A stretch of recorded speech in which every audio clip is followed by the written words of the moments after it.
देश की संस्कृति और अपने देश का सम्मान, ये हम सब लोगों का आधारभूत घटक है। भारत माता की हम सब लोग आरती करें। एक बार स्वामी रामभद्राचार्य जी को किसी ने पूछा कि यदि आपके सामने भगवान राम और यदि भारत माता दोनों एक साथ प्रकट हो जाएंगे तो आप किसको प्रणाम करेंगे?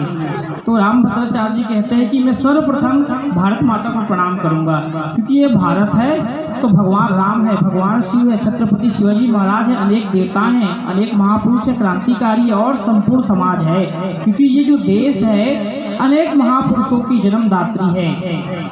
और हम सब ध्यान करेंगे तो हमारे यहाँ ऐसे अनेक महात्मा हुए, जैसे गुरु घासीदास जी हुए, अपने भारत देश में हुए।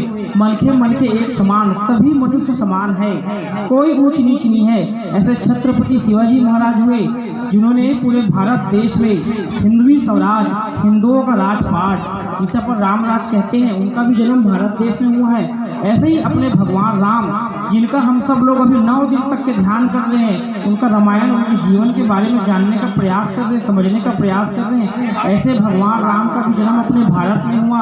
और जब भगवान राम को वनवास होता है तो भगवान राम सर्वप्रथम वनवास में एक कुटिया बनाते हैं और कुटिया में किसी देवताओं का चित्र नहीं रखते हैं, इस धरती माता की मिट्टी को रखते हैं और कहते हैं कि जन्मी जन्म भूमि से स्वर्गदपि गरी यसी, तो जन्म देने वाली माता और जन्म भूमि स्वर्ग से भी महान है, मतलब ये धरती माता स्वर्ग से भी महान है, ऐसा अपने भगवान राम स्वयं कहते हैं। इसलिए ये जो देश है देवताओं से बना हुआ देश है, इस देश में हम सब रहते हैं, हमारी क्या भूमिका होनी चाहिए ताकि हमारा देश अच्छा हो जाए? क्योंकि मनुष्य का जो जीवन है सिर्फ कमाने खाने के लिए नहीं बना है, एक कदम आगे बढ़कर अपने समाज की, अपने राष्ट्र की चिंता करने के लिए बना है। इसलिए मैं ऐसे 5 बातें बताता हूँ, समय कम है फिर भी मैं 5 बातें ऐसे बताऊंगा जो हम सब अपने जीवन में उतारेंगे तो हमारा देश अच्छा बनेगा, हमारा परिवार अच्छा बनेगा और सबसे बड़ी बात है कि स्वयं का जीवन अच्छा बनेगा।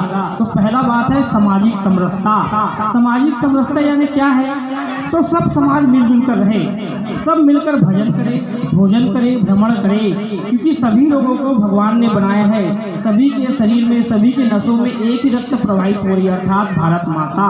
हम सबका शरीर भी एक ही मांस से बना है, एक ही हड्डी से बना है, तो हम सब एक हैं। छुआछूत भेदभाव बिल्कुल नहीं करना।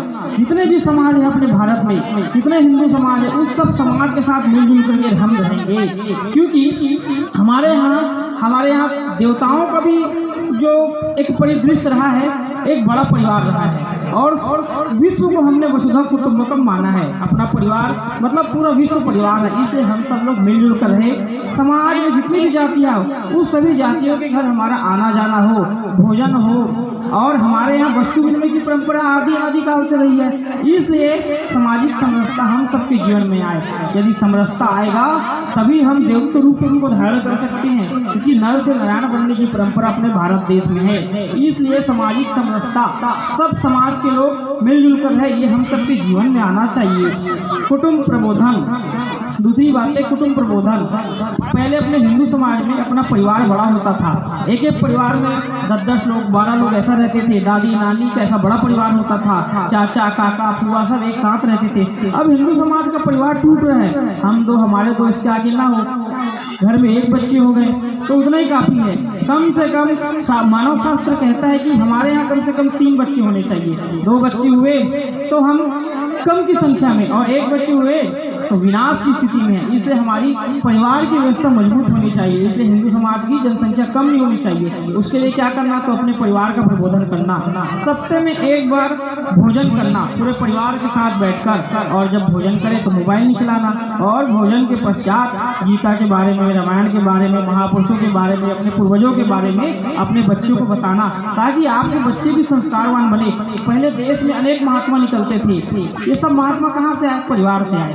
अब परिवार में संस्कार नहीं है, इसलिए परिवार की व्यवस्था टूटते जा रही है। इसलिए आजकल बच्चे शादी करते हैं, माता पिता को छोड़ के चले जाते हैं। इसलिए परिवार जब मजबूत होगा तो समाज मजबूत होगा, और समाज मजबूत होगा तो देश मजबूत बनेगा। इसलिए अपने परिवार का प्रबोधन करना, सप्ताह में भोजन, भजन, भ्रमण, ये 3 काम करना तो अपना परिवार मजबूत होगा। तीसरी बात है पर्यावरण संरक्षण। हम सब लोग भोजन यदि नहीं करेंगे तो उस दिन जी सकते हैं, पर ऑक्सीजन के बिना 1 मिनट भी नहीं जी सकते। इसलिए हम सब लोगों को पेड़ लगाना चाहिए। तो करना क्या है, पेड़ लगाना है, पानी बचाना है और प्लास्टिक हटाना है। जब बाजार जाए तो प्लास्टिक लेकर ना जाए, या प्लास्टिक ना ले उसके बदले अपने घर से थैला लेके जाए, क्योंकि प्लास्टिक क्या करता है, यदि उसको हम धरती में गाड़ देंगे तो मिट्टी को प्रदूषित कर देता है। तो फिर हमें खेती की समस्या होगी, खेती की समस्या होगी तो अन्न कहाँ से आएगा। इसलिए हम सबके जीवन में पर्यावरण आना चाहिए। हम सब पेड़ लगाए। अपने हिंदू संस्कृति में आप सब देखे हैं कि पीपल का पेड़, तुलसी का पेड़ और नीम का पेड़, ऐसे अनेक पेड़ है जिसको पूजन किया जाता है। हमारे यहाँ जल को भी गंगा माता कहते हैं, किसी के लिए पानी होगा लेकिन हमारे यहाँ माता है। जीव जंतु की भी हम पूजा करते हैं। इसलिए पर्यावरण का संरक्षण हम सबके जीवन में आना चाहिए। हम अपने जीवन में अपने जितने भी जन्मदिन आते हैं सब पेड़ लगाएंगे, ऐसा संकल्प लेंगे तो हमारे यहाँ पर्यावरण की समस्या नहीं आएगी। तीसरी बातें हैं नागरिक कर्तव्य बोध। हम सब लोग अच्छे नागरिक बने। अच्छे नागरिक मतलब कौन? अब घर में जब चर्चा होती है कि मेरे बच्चे अच्छे हैं, मेरे परिवार अच्छा है, ऐसा क्यों होता है?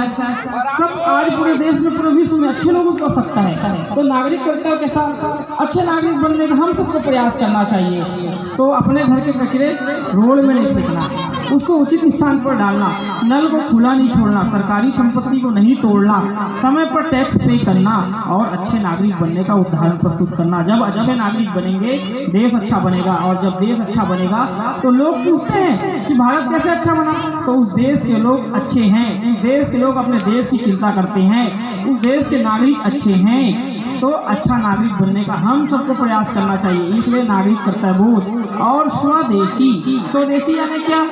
अपने देश की बनी हुई वस्तु का प्रयोग करना।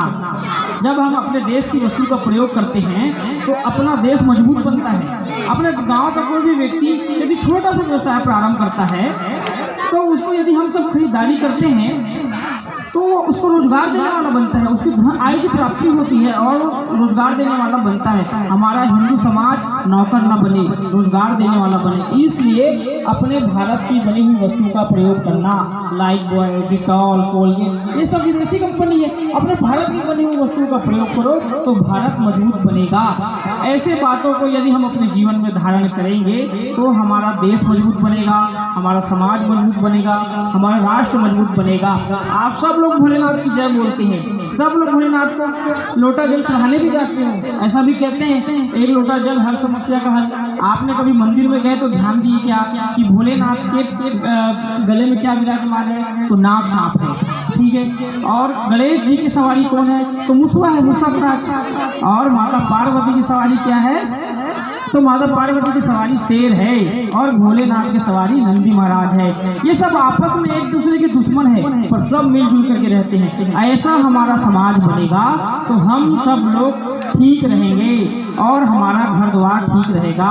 हम सब लोगों को अपने साथ साथ अपने समाज की भी चिंता करनी है। ऐसे हम सबको इस 9 दिन में ध्यान में लेना चाहिए, क्योंकि भारत के देश में चरित्र की पूजा है। अपने देश में राम भी हुए और रावण भी हुए, पर जितने ज्ञानवान रावण हुए उतने ही भगवान राम भी हुए।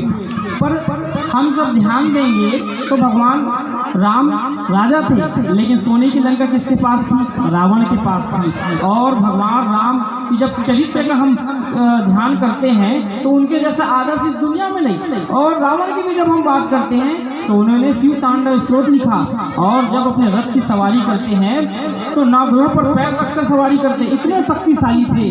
पर दोनों में अंतर क्या थी? तो राम थे साक्षात जोड़ने की मूर्ति और रावण थे अहंकार की मूर्ति। ये अहंकार है सबको तोड़ता है और ये जो धर्म है ये सबको जोड़ता है। तो भगवान राम साक्षात धर्म की मूर्ति थे। ऐसे भगवान राम के हम लोग 9 दिन ध्यान कर रहे हैं। हम सबके जीवन में धर्म यानी क्या? तो जोड़ने की क्षमता आनी चाहिए। और हम सब लोग अभी साल में 1 बार इकट्ठा होते हैं या 2 बार इकट्ठा होते हैं। ऐसी व्यवस्था बनाइए कि हमारा ये ठाकुर देवता, ये मंदिर सूना ना पड़े। ये मंदिर में हम सब गांव के लोग, ये भी जितने लोग यहाँ पर इकट्ठा हैं, सब लोग सप्ताह में 1 बार एकत्रित होइए या महीने में 1 बार एकत्रित होइए और महाआरती करिए। हमारे इस पारा मोहल्ला के लोग संगठित समाज है, एक समाज है, एक आदर्श समाज है। ऐसा बनना चाहिए, तब जाकर यहाँ हमारी पूजा अर्चना पूर्ण होगी। वरना तो जैसे चल ही रहा है वैसे ही चलते रहेगा, इसलिए हम सबको एक संकल्प लेने की आवश्यकता है। ठीक, मैं अपनी बातें इतनी कहकर सकता हूँ।